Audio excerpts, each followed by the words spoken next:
Hello student, कैसे हैं आप सभी लोग। मैं दिलीप चेनानी आपका हार्दिक स्वागत करता हूं ज्ञान सागर क्लासेस के अंदर। आप लोगों के चल रहे हैं पेपर और ज्ञान सागर क्लासेस आप लोगों को प्रोवाइड कर रहा है जितने भी आपके पेपर हो रहे हैं उनके इमीडिएट सॉल्यूशंस। जी हां, सही सुना आप लोगों ने, ज्ञान सागर क्लासेस आपको प्रोवाइड कर रहा है इमीडिएट सॉल्यूशन जो भी आप लोगों के पेपर होते जा रहे हैं।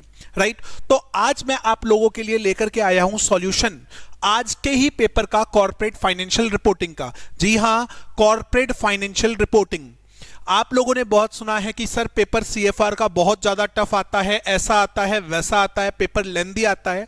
लेकिन अगर आज के पेपर का मैं आप लोगों से डिस्कशन करूं तो उस पेपर के अंदर मैं आप लोगों को क्लियर कर दूं, अगर आपने अपनी पढ़ाई प्रॉपर स्ट्रेटेजी के साथ की है तो आज के पेपर में आप इजीली एग्जामिशन को भी स्कोर कर सकते थे। जी हां, एग्जामिशन को भी स्कोर किया जा सकता था। You can get more than 60 marks. मैं अगर केवल एमसीक्यू की बात करूं तो ये एमसीक्यू पूरे के पूरे कवर किए गए हैं आपके मॉड्यूल के अंदर से। मैक्सिमम क्वेश्चन आपके मॉड्यूल के बैक साइड क्वेश्चंस आप चेक करेंगे, आपको वहीं से देखने को मिलेंगे और कुछ क्वेश्चंस आपको देखने को मिलेंगे पास्ट एग्जाम के अंदर। तो आइए शुरू करते हैं डिस्कशन आज के एमसीक्यू क्वेश्चंस का। उसके बाद हम लोग बात करेंगे जो दूसरे क्वेश्चंस आए हैं, लॉन्ग क्वेश्चंस आए हैं, वो किस चैप्टर से कवर किए गए और किस अकॉर्डिंग कवर किए गए हैं। आइए मैं बात करूं एमसीक्यू के बारे में तो सबसे पहले हम लोग बात कर रहे हैं एमसीक्यू। ये अभी रिसेंट क्लास की बात करूं मैं, जो न्यू बैच चल रहा है हमारा दिसंबर का, जून का बैच हम लोगों का कंप्लीट हो चुका है, दिसंबर का बैच चल रहा है। तो वहां पे operating segment in AS number 108 करवाया गया। तो वहां पे क्लियरली बोला गया या तो ये 7 नंबर के क्वेश्चन में आप लोगों को मिलता है या फिर इससे एक एमसीक्यू देखने को मिलता है।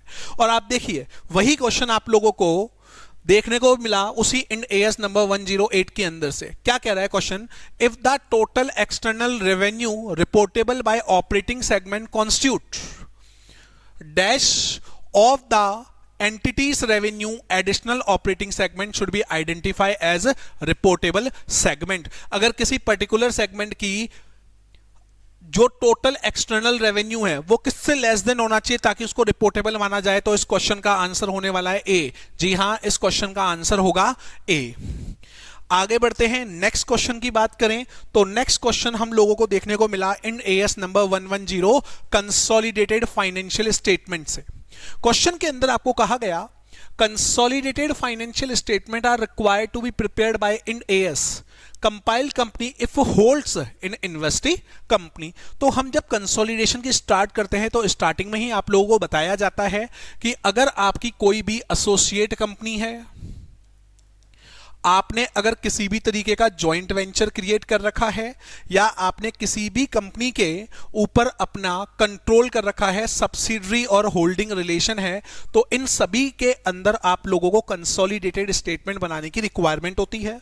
ऑप्शन ए के अंदर बोला 20% और मोर, तो ये हो गया एसोसिएट का केस।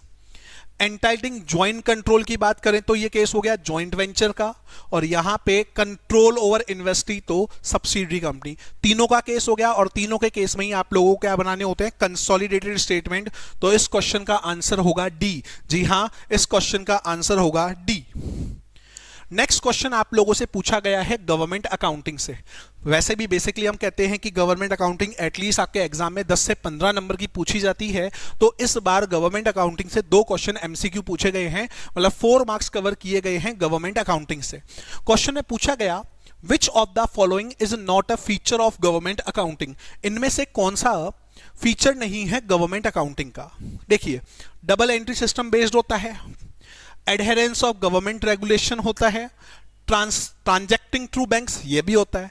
तो भैया गवर्नमेंट बिना फंड के तो चल ही नहीं सकती, तो क्या फीचर नहीं है, नॉन फंड बेस्ड अकाउंटिंग। अब अगर आपका ये क्वेश्चन सही है तो जो नेक्स्ट क्वेश्चन है वो ऑटोमेटेड सही होना चाहिए। क्यों होना चाहिए, आप देखिए क्वेश्चन में पूछा क्या गया कि which of the following is not a general principle of government accounting. Reporting of utilizing of public funds, ये इसका फीचर है। Expenditure are classified into major head, minor head and sub head, ये भी फीचर है। Budget based, government के पहले budget बनते हैं उसी के बाद ही एक्सपेंडिचर किया जाता है। लास्ट है सिंगल एंट्री सिस्टम। भैया ऊपर पूछा गया कि कौन सा फीचर नहीं है, इसमें डबल एंट्री सिस्टम है। तो यहां पे पूछा गया कौन सा फीचर नहीं है, तो इसके अंदर भी आंसर क्या होगा, डी, सिंगल एंट्री सिस्टम। तो दोनों क्वेश्चनों का आंसर अगर एक का भी आपका सही है तो दूसरा ऑटोमेटेड आपका क्या होना चाहिए, सही होना चाहिए। तो इस क्वेश्चन का आंसर आपका क्या रहने वाला है, D, single entry system. At what value NCI recorded in the books of acquire at the time of business combination under Ind AS number 103। जी हाँ, बिजनेस कॉम्बिनेशन के अंदर जो NCI होती है, उस NCI को कैलकुलेट करने के मैंने आपको हमेशा दो टाइप बताए हैं। या तो उसको नेट एसेट्स के अकॉर्डिंग वैल्यू किया जाता है, या फिर उसको प्रपोर्शनेट फेयर वैल्यू के बिहाफ पे आइडेंटिफाई किया जाता है। तो पहला पूछा it is recognized at fair value only, only आते ही ये ऑप्शन रिजेक्ट हो गया। It is recognized at proportionate fair value only, ये भी रिजेक्ट हो गया। आंसर तो ये दोनों है ना, तो इसका आंसर होगा C, it is recognised either at fair value और प्रपोर्शनेट फेयर वैल्यू। तो ये भी आप लोगों को क्वेश्चन देखने को मिला है बिजनेस कॉम्बिनेशन से। हम लोग बार बार बात करते हैं कि अगर आप CFR के अंदर 3 टॉपिक अच्छे से पढ़ के जाते हैं तो आपके 50 मार्क्स इजीली कवर हो जाते हैं। और वो 3 टॉपिक हैं बिजनेस कॉम्बिनेशन, कंसोलिडेशन और तीसरा शेयर बेस्ड पेमेंट। तो आप यहां देख रहे होंगे अभी तक हम लोगों को बिजनेस कॉम्बिनेशन और कंसोलिडेशन में से 4 नंबर के MCQ तो देखने को मिल ही चुके हैं। बाकी और भी काफी सारे क्वेश्चंस आए हैं जो कि रिलेट करते हैं बिजनेस कॉम्बिनेशन एंड कंसोलिडेशन से। आगे देखते हैं, डिस्कशन करते हैं उनका। नेक्स्ट MCQ पूछा गया फाइनेंशियल एसेट्स आर, डेफिनेशन पढ़ते हैं फाइनेंशियल एसेट्स की, जिसके अंदर हम लोग कैश को भी इंक्लूड करते हैं, इक्विटी इंस्ट्रूमेंट को भी इंक्लूड करते हैं, कॉन्ट्रेक्चुअल राइट को भी इंक्लूड करते हैं। तो इसका एकदम सही आंसर होने वाला है D, all of the above method. ध्यान रखिएगा क्या आंसर रहने वाला है इसका, all of the above, right. आगे बढ़ते हैं, नेक्स्ट क्वेश्चन देखिए क्या कह रहा है। An in any contract that evidence a residual interest in the assets of an entity after deducting all its liability।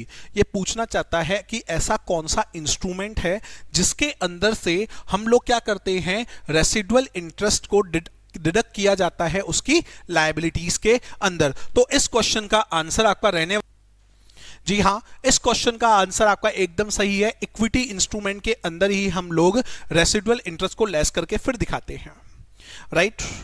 Next आप लोगों को 8th क्वेश्चन जो पूछा गया वो पूछा गया है, filling the blanks report is an analytical tool for displaying human resources related to fact, insight, metrics to improve workforce performance and recruiting procedure and the other important HR operation. तो यहीं पे दे दिया कि भैया ये क्या है, HR ऑपरेशन से रिलेटेड है। तो इस क्वेश्चन का एकदम सही आंसर होने वाला है human resource account, right.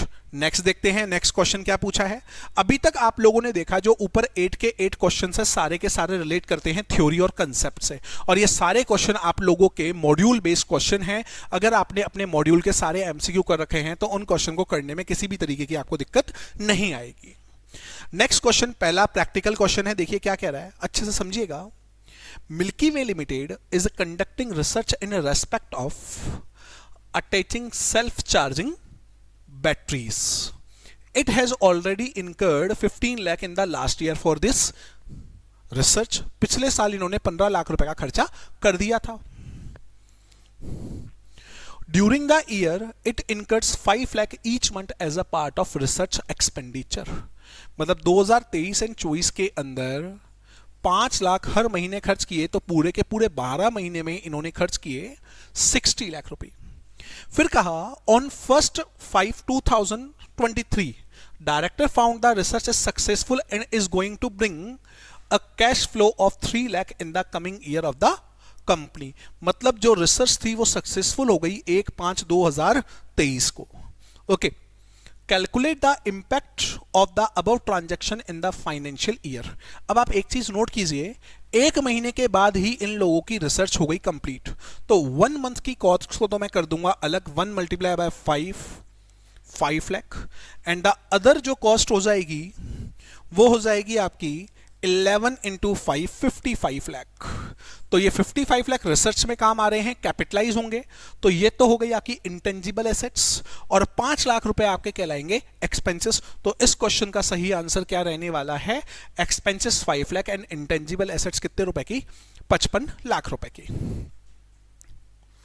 Next question again goodwill से पूछा गया है, बहुत ही सिंपल क्वेश्चन पूछा गया। बोला गया given by the Purva mart average trading profit of last 4 years, आपको एवरेज प्रॉफिट दे रखा है 7 लाख रुपए का। एवरेज कैपिटल एम्प्लॉयड भी दे रखी है 45 लाख की। नॉर्मल रेट ऑफ रिटर्न दे रखी है 10%। अब जब मुझे कैपिटल एम्प्लॉयड और नॉर्मल रेट ऑफ रिटर्न दे रखी है तो मैं इजीली कैलकुलेट कर सकता हूं नॉर्मल प्रॉफिट।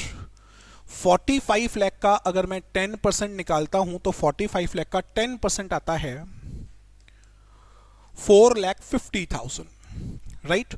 एवरेज प्रॉफिट आपके पास गिवन है, नॉर्मल प्रॉफिट आपके पास गिवन है। बोला गया present value of annuity 1 for 4 years 10% के अकॉर्डिंग है 3.1699। The value of goodwill on the basis of annuity of super profit. तो पहले मैं निकालूंगा सुपर प्रॉफिट। सुपर प्रॉफिट का फॉर्मूला होता है एपी माइनस एनपी। तो 7 लाख में से मैं माइनस कर दूंगा 4,50,000, तो आपका आंसर आया 250 सुपर प्रॉफिट। गुडविल निकालनी है तो इसको मैं मल्टीप्लाई कर दूंगा एन्युटी की वैल्यू से 3.1699 से, तो मेरा आंसर आएगा 7,92,475। ये होगा इस क्वेश्चन का एकदम करेक्ट आंसर, राइट। तो स्टूडेंट्स अभी तक जितने भी क्वेश्चन आप देख रहे हैं 10 तक सारे के सारे क्वेश्चन एकदम इजी हैं, कुछ भी एक्स्ट्रा और अलग से क्वेश्चन नहीं है जहां पे आपको एक्स्ट्रा ऑर्डिनरी दिमाग भी लगाना पड़े। अगर आपने बेसिक स्टडी सीएफआर की कर रखी है तो ये क्वेश्चन एकदम बेसिक क्वेश्चंस हैं। आगे बढ़ते हैं, नेक्स्ट क्वेश्चन देखिए क्या कह रहा है। Aura Limited leased a machine with a fair value of 165 for a period of 5 years under a financing lease. The initial direct cost incurred the lease were 1250। आपने खर्चा कितने का किया, 1250 का। The present value of minimum lease payment discounted at the rate of implicit lease is the 1,58,400। हम लोग जानते हैं 116 के अकॉर्डिंग हम लोग टोटल कॉस्ट जो इनकर्ड की है और जो फेयर वैल्यू और जो एमएलपी है discount rated which ever is less उस पे एसेट्स को शो किया जाता है।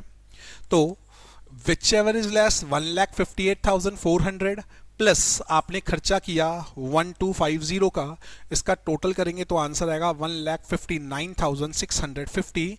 तो इसका ऑप्शन सही रहने वाला है सी।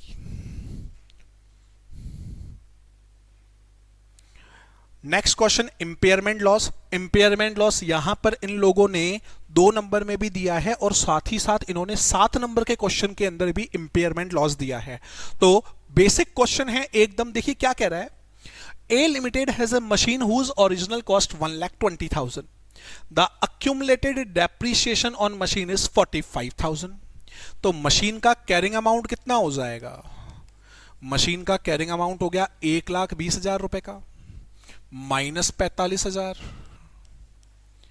तो वैल्यू आई 75,000। अब इंपेयरमेंट लॉस के लिए हमारे पास होना चाहिए रिकवरेबल अमाउंट जो कि हायर होता है नेट सेलिंग प्राइस और वैल्यू इन यूज। तो बोल रखा है कि similar machine has recently sold in the same locality 65 और सेलिंग एक्सपेंसेस कितने हैं 4,000। तो नेट रियलाइजेबल वैल्यू इसकी हो गई 61,000 और वैल्यू इन यूज के अकॉर्डिंग इसकी वैल्यू दे रखी है 68। तो 61 और 68 में से रिकवरेबल अमाउंट कितने रुपए का हो गया 68,000 का। बुक्स में वैल्यू है 75 और रिकवरेबल अमाउंट है 68, तो हमें हो गया इंपेयरमेंट लॉस 7,000 रुपये का। तो इस क्वेश्चन का आंसर क्या रहने वाला है 7,000 रुपये, एकदम करेक्ट आंसर है। On 1st January, A Limited acquire 80% of equity interest of B Limited in exchange of cash 600 lakh. मतलब हम लोगों ने 80% वैल्यू के लिए जो परचेज कंसीडरेशन दिया है वो दिया है 600 लाख का। अगेन ये क्वेश्चन है 103, 110 दोनों से रिलेट करता हुआ क्वेश्चन है। The net identifiable assets measure at 925 lakh and the liabilities assumed 150 lakh।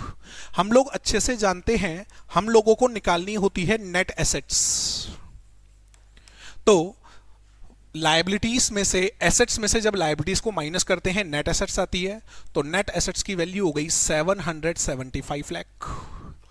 आगे कह रहा है the fair value of 20% NCI is 90 lakh. आपको फेयर वैल्यू दे रखी है एनसीआई की, खुद ने ही कैलकुलेट करके बता दिया भैया 90 लाख रुपए की है। The gain on bargain purchase, आपसे पूछ रहा है बार्गेन परचेस की वैल्यू कैसे आएगी।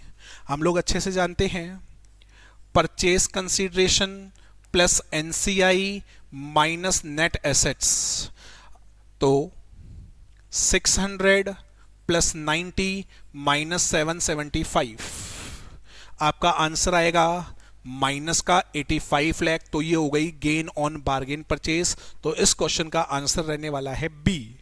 आप देखिए, अगर आपने ज्ञान सागर ने जो आप लोगों को मैराथन प्रोवाइड करवाई उन्हीं को ही प्रॉपर वे में देखा हो तो इस एमसीक्यू में से 5 से 6 क्वेश्चन आप लोग इजीली कवर कर सकते थे, क्योंकि मैंने स्पेशली आप लोगों को कंसोलिडेशन, बिजनेस कॉम्बिनेशन, गुडविल के क्वेश्चंस के बारे में बातचीत की थी और वही आप इजीली देख भी सकते हैं। नेक्स्ट आगे आ जाइए। यह भी अगेन एकदम नॉर्मल क्वेश्चन है जो कि रिलेट करता है हमारे मैराथन के टॉपिक से ही। कंसोलिडेशन के साथ आपको बताया गया था कि भैया किसी भी तरीके का इंड एएस नंबर 28 है, जॉइंट वेंचर से अगर अकाउंटिंग कर रहे हैं तो उसको हमेशा की जाती है इक्विटी मेथड से। क्वेश्चन क्या है, as per Ind AS 28 an entity with the joint control influence over an investee shall account investment and associated joint venture. तो जॉइंट वेंचर में जब भी अकाउंटिंग की जाती है तो वो अकाउंटिंग हमेशा की जाती है इक्विटी मेथड के अकॉर्डिंगली, राइट। नेक्स्ट क्वेश्चन आप लोगों से पूछा गया है इकोनॉमिक वैल्यू एडेड का। मैंने पेपर का पूरा एनालिसिस किया तो इकोनॉमिक वैल्यू एडेड की भी बात करें तो ये आप लोगों को इन्होंने 9 मार्क्स का दिया है, ईवीए तो 2 नंबर का और एक अलग से वैल्यू स्टेटमेंट वाला पार्ट दिया है, 7 मार्क्स का उसका क्वेश्चन है। अभी हम उन क्वेश्चंस का भी डिस्कशन करने वाले हैं, पहले इनके बारे में बात कर लेते हैं। क्वेश्चन क्या कह रहा है देखिए, मोगरी limited provide the following financial data for the 31st March. Net operating profit before interest and tax दे रखा है 17,50,000 का।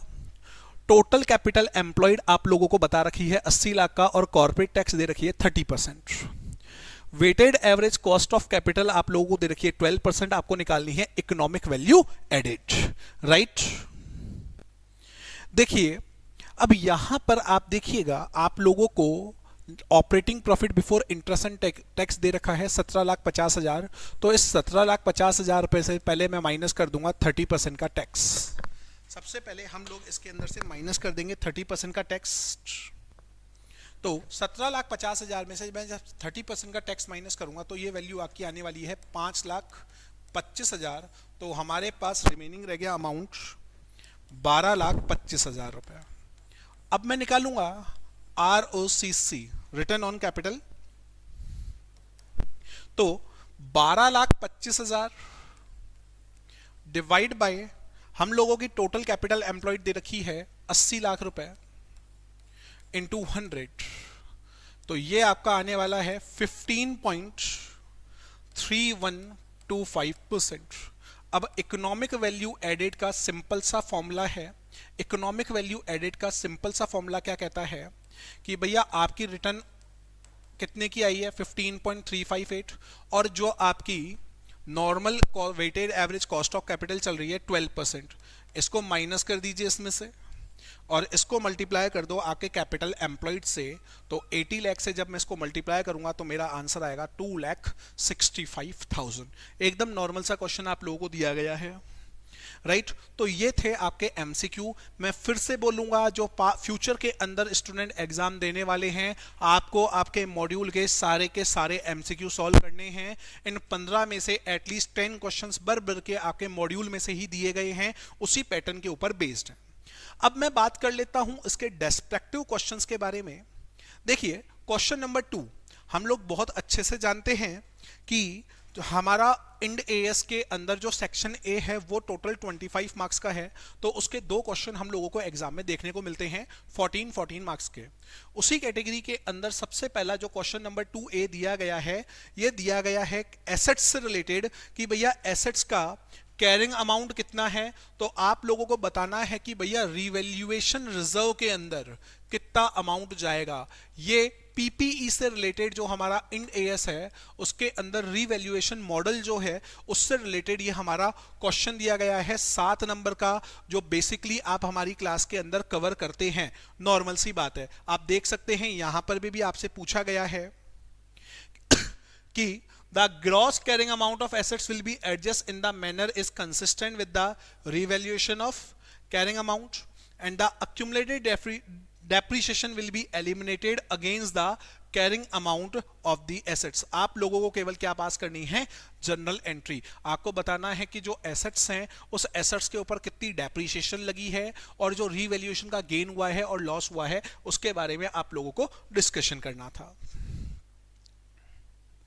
नेक्स्ट क्वेश्चन आप लोगों को दे रखा है अ मेजर डेप्रिशिएबल एसेट्स जिसकी परचेज प्राइस है 45,000 रुपए का, जिसको हमने 45 मिलियन ऑन 1 जुलाई 2021, इसकी यूजफुल लाइफ है 31 मार्च 2029 तक। द एस्टिमेटेड रेसिडुअल वैल्यू आप लोगों को क्वेश्चन के अंदर गिवन है और सेलिंग प्राइस आपको 31 मार्च 2024 का कितना दे रखा है, 25,000 मिलियन दे रखा है।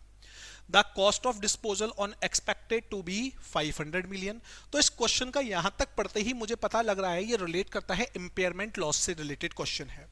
इंपेयरमेंट लॉस का अभी एमसीक्यू भी मैंने बताया। पहले हम लेते हैं कैरिंग अमाउंट, उसके बाद रिकवरेबल अमाउंट। रिकवरेबल अमाउंट एक तो आता है नेट सेलिंग प्राइस, 25,000 में से 500 माइनस कर दिया तो आंसर आएगा 24,500। और वैल्यू इन यूज, जो ये पिछले 4 या 5 सालों की जो कैश फ्लो आपको दे रखा है, आपको निकालनी होगी इसकी प्रेजेंट वैल्यू। और प्रेजेंट वैल्यू अगर नेट सेलिंग प्राइस से ज्यादा आती है या तो उसे हम कहेंगे रिकवरेबल अमाउंट, और रिकवरेबल अमाउंट का कंपैरिजन किया जाएगा कैरिंग अमाउंट से, तो आपके पास निकल करके आएगा इंपेयरमेंट लॉस। क्वेश्चन में आपसे पूछा भी क्या है, आपको कैलकुलेट करना है कैरिंग अमाउंट ऑफ एसेट्स और आपको क्या निकालना है, value in use of assets. और लास्ट में आपसे पूछा है impairment loss and revise carrying amount. आप लोग ज्ञान सागर के नोट्स सीएफआर के जो है उसके अंदर भी देखेंगे, क्वेश्चन नंबर 3 रिलेट करता है डायरेक्टली इसी क्वेश्चन से रिलेटेड, इसी लिंक से, और इसी सीक्वेंस के अंदर मैंने चारों की चारों वैल्यू आप लोगों से पूछ रखी है। राइट, सबसे बड़ा चेंज आया है क्वेश्चन नंबर 3A लेकर के। पिछले 2 अटेम्प्ट में क्वेश्चन नहीं देखने को मिला था शेयर बेस्ड पेमेंट का, तो स्टूडेंट ने कहा कि सर 2 अटेम्प्ट से क्वेश्चन नहीं आ रहा है, तो अब नए सिलेबस में क्वेश्चन आएगा या नहीं आएगा। मैंने कहा कि ये एक ऐसा चैप्टर है जो कि हर बार के लिए इंपॉर्टेंट है और हर बार आपको 7 मार्क्स का क्वेश्चन देखने को मिलेगा।